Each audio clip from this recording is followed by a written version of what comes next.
The story exposes a secret society called the Illuminati. This shadowy group has a very real secret. It's a story of money, murder, and mystery right here in the Valley.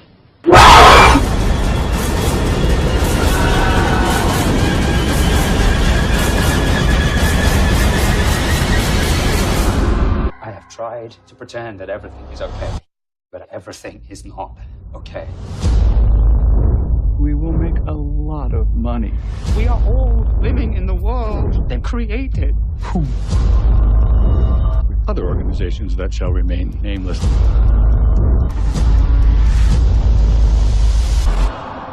How far are you willing to go to change the world?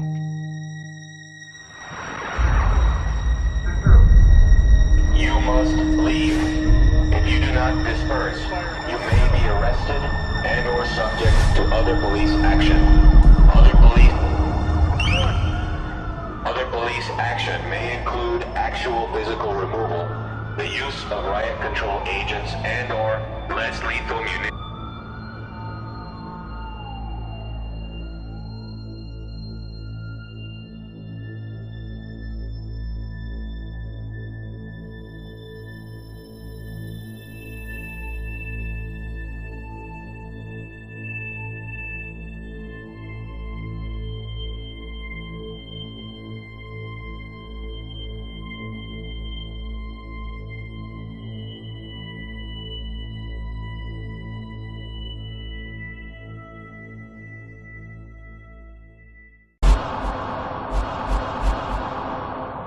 How far are you willing to go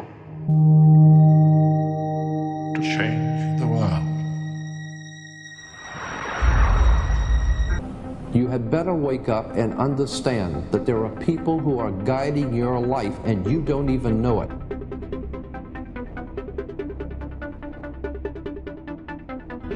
If you think about media and technology, they're delivering content that is shaping our society. They're shaping our politics, they're shaping our national discourse, and most of all, they're shaping our children's brains and lives and emotions. We estimate there's somewhere north of 1 billion people who use the internet every single day. That's just a reach that hasn't existed before in terms of media. Our kids today live on Facebook and cell phones. The diversity of the platforms means that those images are impacting your kid 24/7, and whatever restrictions existed when we were growing up simply don't exist today. Girls get the message from very early on that what's most important is how they look, that their value, their worth, depends on that. The last thing the power establishment wants is a conscious, informed public capable of critical thinking. It is in their interest to keep you in a distracted, naive bubble, and they are doing a damn good job of it. This is Aaron Russo, a filmmaker and former politician. To his left is Nicholas Rockefeller of the Council on Foreign Relations. After maintaining a close friendship with Nicholas Rockefeller, Aaron eventually ended the relationship, appalled by what he had learned. I got a call one day from an attorney woman I knew, and she said, would you like to meet one of the Rockefellers? I said, sure, I'd love to.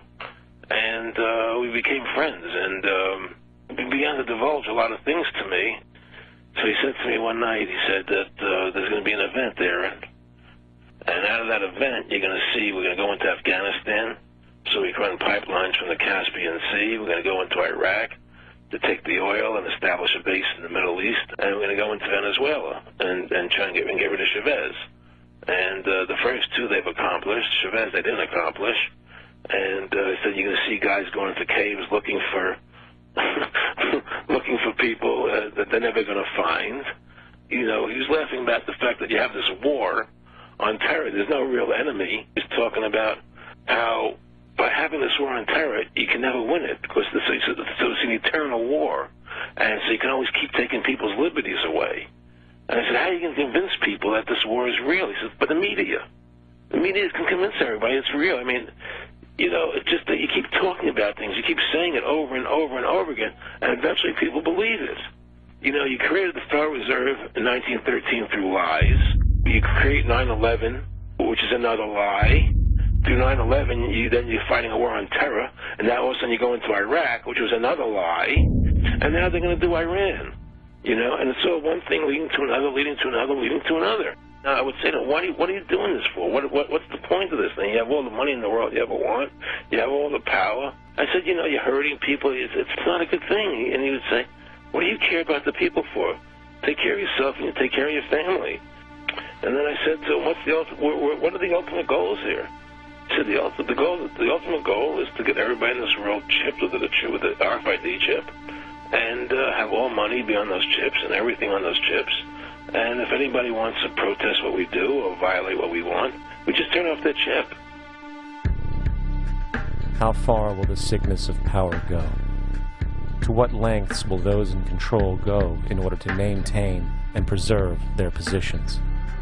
We have a Florida family who are really pioneers in a brave new world. They have volunteered to be the first ever to have microchip identification devices implanted into their body. After 9/11, I was really concerned with the security of my family. I wouldn't mind having something planted permanently in my arm that would identify me. George Orwell, in his famed and possibly prophetic work, 1984, stated, "Power is not a means, it is an end. The object of persecution is persecution. The object of torture is torture. The object of power is power." Today, symptoms of a surveillance society continue to grow as irrational fears of invisible enemies, coupled with rising economic instability, spread across the globe. It is under this guise of security that we can foreshadow a world where everyone is tracked, everyone is on camera, and everyone is subordinated. The most incredible aspect of all, such totalitarianism would likely not be forced upon the people. Rather, the people will demand it. For the social manipulation of society through the generation of fear and division has completely inhibited the culture.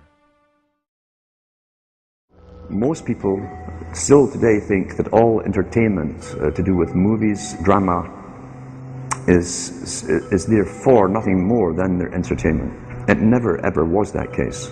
Of course, television can't perform such miracles as this, yet. But perhaps there's no harm wishing that it could.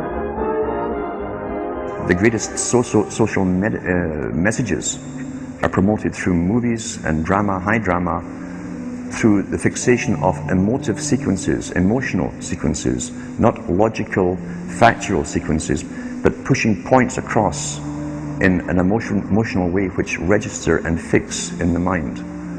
So emotional content is very, very important, rather than going through an actual discussion or an argument using logic and facts. There's no debate. And when you're being downloaded through fiction, your guard is down, the censor part of your brain is not in action. It isn't saying, yes, I agree with this, I disagree with that, as you would in a debate or a lecture. You're actually in an alpha state, being completely downloaded with new ideas. About 100 years ago, this big organization with many branches, they wanted to rule the world basically using Britain as a nucleus of a system, an embryo, which also was going to be joined with the US under the Anglo-American establishment, wrote about the kind of culture and the changes of culture over a 100-year period that they would actually design, implement and bring in. And H.G. Wells talked about it too. He talked about arenas. He says arenas could be put up across the world for sports, for instance. Now at that time, sports was something that children, school children were into. Adults became adults and got onto adult things. So it was unimaginable at the time that people could actually believe that there was even a need for adult sports and entertainment, never mind having arenas built across the world. But he said we can do this, and foist basically a sports culture for the males. Using a tribal system, we're all tribal to an extent, that's why we even bother to vote for a tribal leader. This is well understood, that's why we're supplied with these leaders.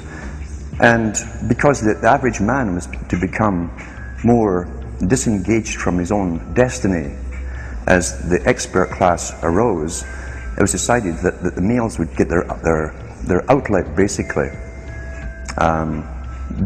gradually becoming helpless as males through sports. Therefore, they'd have a tribal team they could identify with. They could cheer them on as they were winning. In their own personal lives, they were getting nowhere. They were getting disenfranchised, in a sense, as experts took over decision-making for them in all kinds of fields. So this was psychology at use, planned before they even implemented the sports. That's why they pay athletes these fantastic salaries. I was listening to the radio the other day. They just contracted to pay one player on one team $6 million a year. Can you believe this? And why is that? It's the Roman circus. What does the emperor do when the people become restive, and when the people are asking questions, and when the people don't like the policies of the emperor? He sends them to the circus. He creates a circus. He builds a giant coliseum. Then he begins to throw the Christians to the lions. And he has great chariot races and football games and basketball games, all to keep the idiots preoccupied with things that don't mean anything in the scheme of the entire world, so that they don't have the time to learn what the truth is, so they don't ever get smart enough to learn how they're being manipulated, so they don't ever question the emperor. That's why they pay a player on a football team or a baseball team $1 million or $2 million or $3 million a year. It is the Roman circus. I know men who don't know anything in the world except who plays third base for the Mets. And they think that's a great accomplishment. And they meet and pat each other on the back and bond and go have cocktails and talk about what this guy that plays third base for the Mets did in last night's game. It's sad. It's really sad. When radio came along, of course, they used that to the maximum. Sports for the men, soaps basically for the women. And then in came television, as I say, with its alpha state, its hypnotic state. And sure enough, around the 1960s, really, 50s and 60s, it took off. It really, really took off. And men became glued on Saturday nights to the sports shows. A culture industry, which is called by its own the culture industry. The Soviet Union had a department called the culture industry. Their actors and directors were called the cultural leaders, because they would, like a computer, people are like computers, all you have to do is keep giving them new updates every so often, and you can change an entire country or a nation or a block of nations who are all getting the same upgrades at the same time along certain paths. Today we call it political correctness. Most people want to belong to their peer group. They want to be the same as everyone else when it comes to opinions. In fact, they judge their own personal sanity by bouncing ideas off their neighbors and friends who will answer back and agree on these same topics in kind. It doesn't matter if the topics or what you're given are facts or utter nonsense, as long as everyone agrees at the same time. You'll say, well, I'm sane, and your friends will all agree because they've had the same information given to them. If it's on TV and a famous face says something, then it must be true. He doesn't have to show you facts or anything else. You've been brought up with these faces. That's why they keep these guys on television into their 70s and 80s. You've grown up with this father figure who's on television every night at 6 o'clock, in your house, in your room, staring right at you. And he's a father figure. Would he tell you a lie? So you naturally never suspect him. And this same man will lead you through new topics. He'll introduce experts on the topics. They'll have a little summary at the end of every talk, and you are now left with the conclusion that's presented to you. You don't arrive at it, it's given to you, and it's good enough for you. We're programmed today perfectly, just like machines.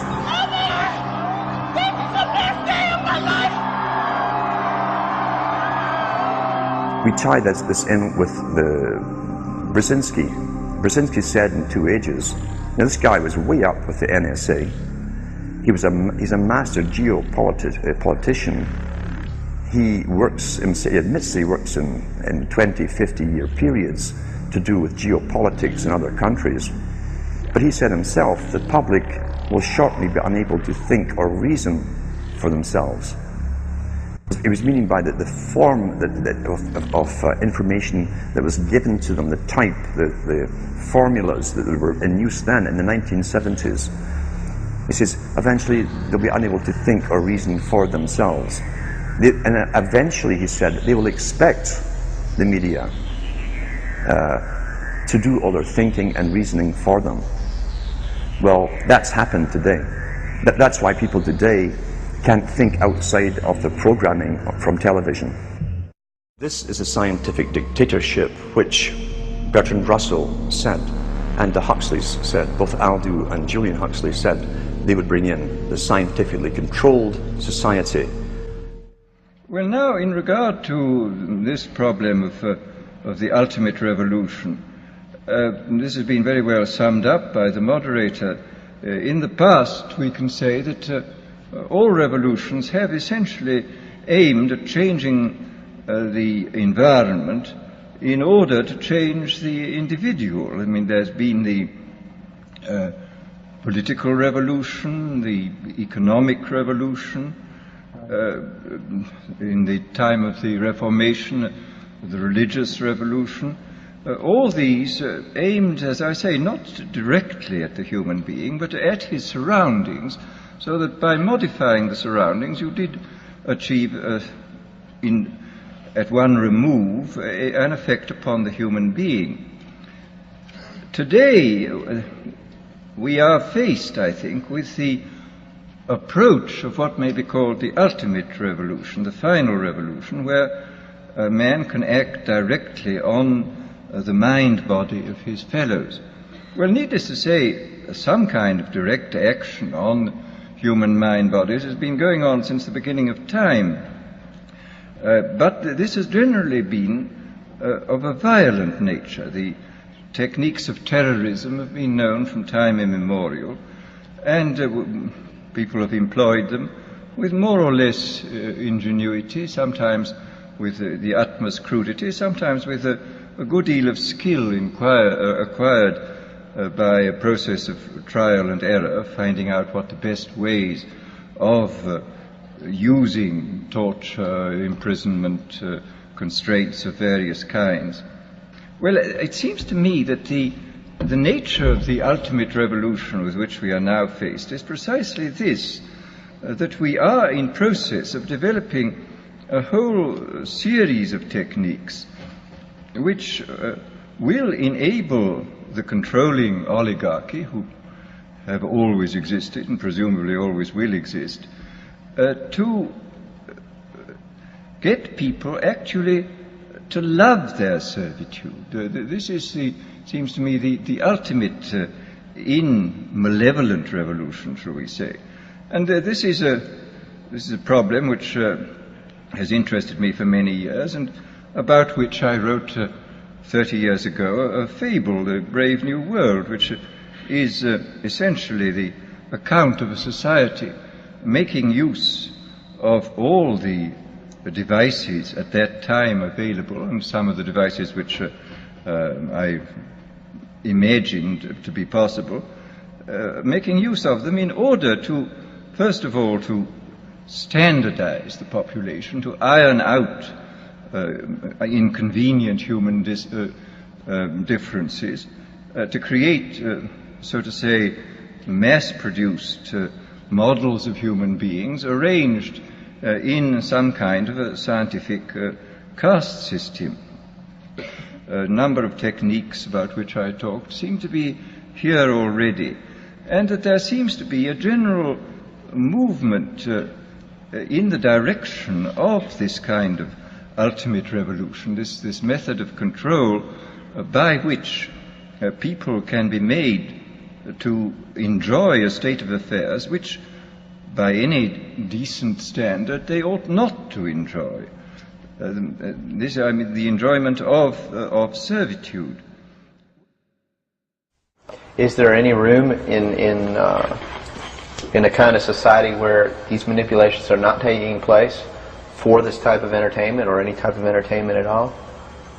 If people understand that a game is a game, football's a game. But let me tell you something. When 150 of the most powerful men and women in the world can meet in secret in Baden-Baden, Germany, and plot the fate of billions, and nobody even cares about it, but 6 football players go to lunch together, and it's in the headlines across the country, you have a reflection of the society in which that exists. And it is a sick society that is doomed to self-destruction. So based on that scenario, there's some truth into what these men are looking at. Absolutely, and that's what makes me so sick, is that I'm trying to wake up a people who on a daily basis are proving the ones that I'm warning them about to be right. Mm-hmm. Well, so that even though a minority, there are people out there that you recognize are awake to this, if they don't do something about it, they will lose that ability to be free in that way. That's correct. Whether they might think, well, I don't need to worry about it because I know what I know and I'm fine. That's it doesn't right. work that way. There's a connection here to everything. That is correct. That is absolutely correct. A nation of people who are willing to send their sons and daughters that they profess that they love to a foreign country to die, and they use the excuse to themselves that they're sending them off to defend our country, and they know damn well that's a lie, are doomed. How far are you willing to go to change the world?